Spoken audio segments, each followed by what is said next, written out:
I will go ahead and introduce Robert. Robert Scott Bell is a homeopathic practitioner with a passion for health and healing unmatched by anyone on radio.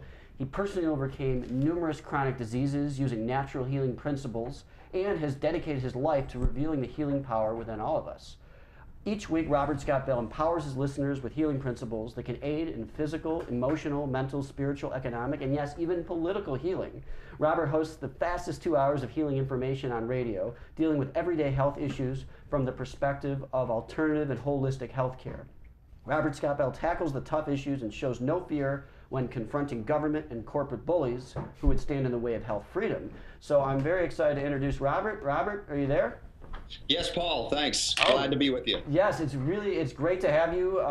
Unfortunately, we don't have a couple hours because I could probably spend at least a couple hours talking to you. But I'd like to start off by asking you how you became interested in alternative medicine in a world where information is so tightly controlled and limited.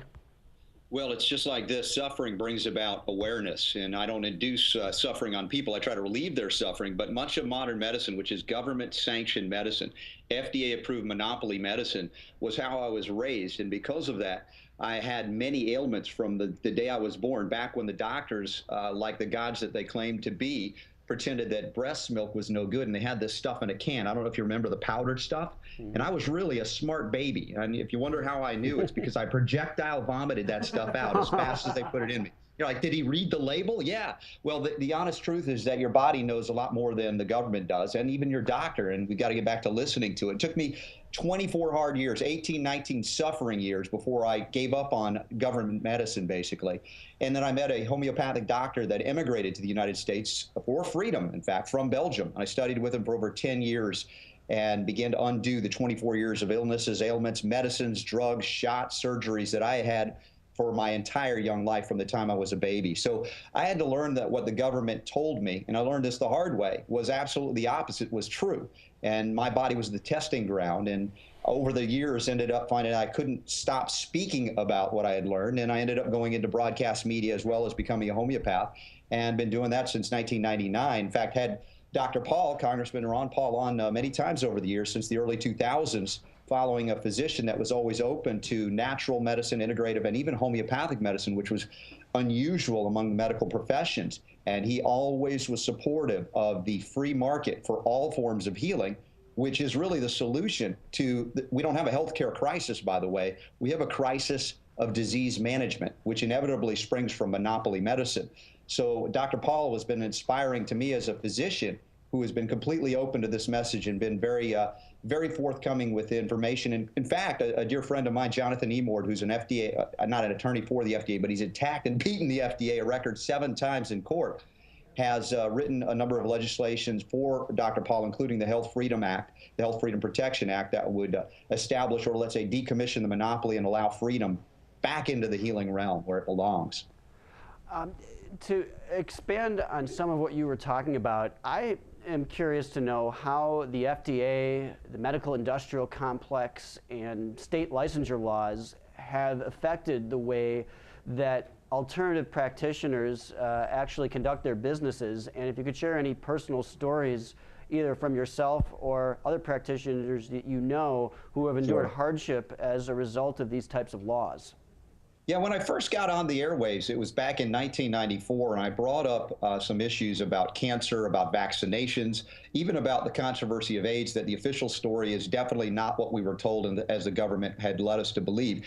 And there were healthcare providers that were in the licensed monopoly. These are medical doctors that were attacked simply for dropping prescription rates. In other words, they were being tracked how many prescriptions or drugs they were giving, and when they started tailing off because they began to integrate natural medicines with success, the state boards of monopoly medicine basically were attacking, not based on complaints, consumer complaints or patient complaints, but by basically doing kind of hit pieces or hit squads coming in with the purpose of finding anything that was wrong, even paperwork, and they would go after them. Now, there were times in my early years in the broadcast media where people would say, that's not true, that can't be possible. You know, so I've been at this for a long time with liberty as the underlying principle of health freedom, of course. But so many of us, because we were sick and toxic on medicines and dependent upon drugs and fluoridated water, especially, kind of reduced our ability to recognize the full extent of freedom. And so we looked at freedom in one realm. That's why, as you brought me on, I talk about political healing as well, because we got to bring these principles back into all aspects of our life. Now, one of my dearest friends in medicine, he's a medical, a DO, but he's an allopathic doctor, but completely went holistic, taking care of the autism issue, which is related to the vaccines. And he spent, $6-7 million defending himself simply because he was not giving drugs, although he's willing to if he feels like it's necessary, but he began detoxifying these children from the effects of vaccines, the mercury, for instance, the heavy metal toxicity via chelation therapy and other therapies. And he was attacked viciously by the medical establishment. That's just one example of many. Another dear friend of mine, Dr. Nick Gonzalez from New York City, top doctor on planet Earth as far as I'm concerned, regular medical doctor, takes care of diseases like cancer, including pancreatic cancer. If you remember, Patrick Swayze died of that. Many people do. These people don't have a long, good prognosis. Did so, and he does so in terms of utilizing non-chemotherapy, non-radiation, even non-surgical techniques. Yet there are people attacking those that are supporting him. So there's a lot of, let's say, antagonism to the freedom to learn about these places and these ways to heal within our borders. It's kind of embarrassing, but you really have to leave the United States to get natural therapies sometimes for cancer, because the doctors are run out of this country or prosecuted and persecuted simply for offering an alternative or an option. Absolutely. And is there also, would you say, an incentive almost to manufacture disease? I know it may sound crazy and conspiratorial to some people, but diseases like ADD, ADHD, other diseases that we claim exist, imbalances, could there be an incentive to create profits for drug companies, or is that a little bit too out there to actually propose? Sure. Well, think restless leg syndrome, simple magnesium deficiency. Now it's a drug deficiency disease, as is the attention deficit hyperactivity disorder, nutrient deficiencies, toxin proficiencies, et cetera, essential fats. We become fat phobic as a culture because the FDA, when I grew up, it was 4 food groups. Do you remember those? Are you old enough to remember those? Yeah. Pizza, hot dogs, Coca-Cola, and potato chips. I grew up on all of that. It's no wonder I was sick. So I had to learn, and now then they switched it to a pyramid. They went Egyptian on us, and that wasn't good enough. Then they had 12 pyramids. Now you got Michelle Obama with myplate.gov, and they got the colored plate stuff, and then there's a little thing on the side.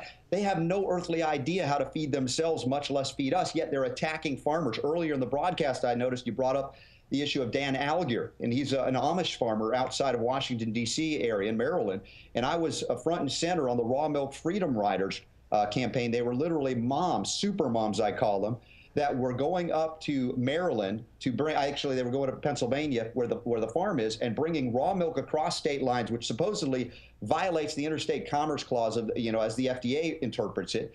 And they brought it down to the steps of the FDA, and we all drank raw milk and had cookies, okay? Now, no one was arrested. They claimed that they were not going to arrest moms who simply wanted raw milk. But come on, here's an Amish farmer that was just run out of business because he couldn't stand the 4 a.m. raids by federal jackbooted authorities simply because he like his generations of Amish farmers to provide milk as it's been consumed on planet Earth since there's been milk. For goodness sake, I mean, read the Bible. It's in there. They didn't drink pasteurized milk.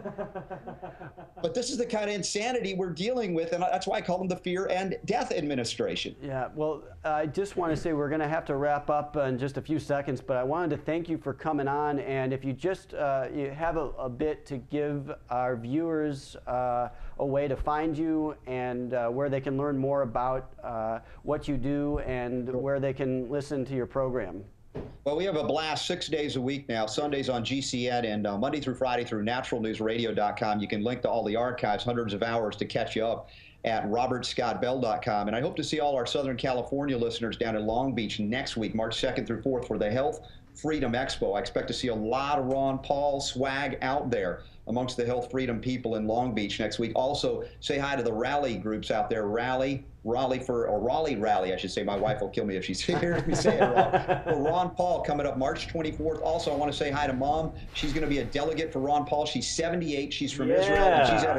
And she's at a group in Duluth, Georgia right now. And I want to shout out to them and thank you. And everybody, support the Revolution PAC. Doing great work out there. I appreciate everything you're doing.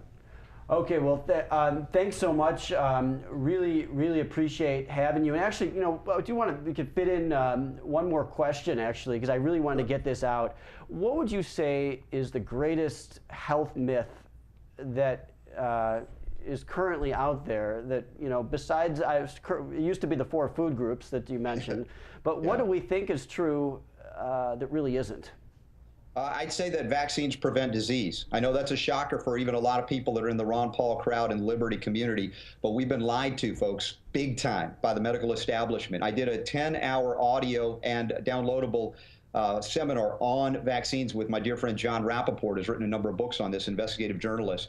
And there's information that they do not want you to hear about vaccines. They're very dangerous. But the good news is there are many, many ways to prevent the diseases they say are only preventable by vaccination. And even if you get any of those scary diseases, there are ways to undo them, even in children. I know I have 2 kids that are unvaccinated, never once even had an antibiotic in their life. So there are ways to go about it, but the mainstream old media doesn't want you to know, but Ron Paul supports your freedom to know, and that's why we're here. Okay, thank you so much. It's great having you. Really appreciate your time. Thanks so much.